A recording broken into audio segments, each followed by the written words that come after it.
அதோட நம்முடைய எடப்பாடி சட்டமன்ற தொகுதியில் 16 அம்மா மினி கிளினிக் இருந்தது. 16.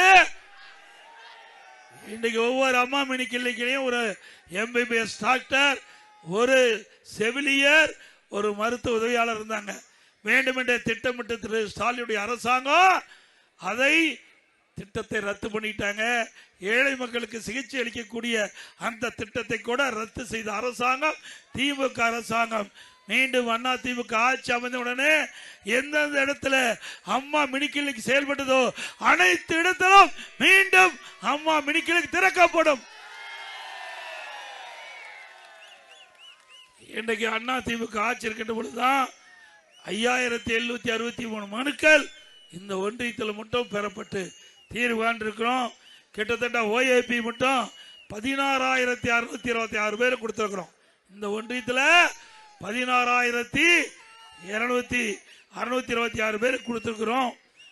பல திட்டங்கள் கொங்கணா நம்முடைய எடப்பாடி கொங்கணாவரம் மகனஞ்சாவுடைய கூட்டுக்குடி திட்டம் எந்தெந்த பகுதியில் குடி பிரச்சனை இருந்ததோ அந்த பிரச்சனை தீர்க்கின்ற விதமாக காவிரி ஆற்றிலிருந்து தண்ணீர் எடுக்கப்பட்டு சுத்தகரிக்கப்பட்டு பாதுகாக்கப்பட்ட காவிரி தண்ணீரை கொடுத்த அரசாங்கம் அதிமுக அரசாங்கம்.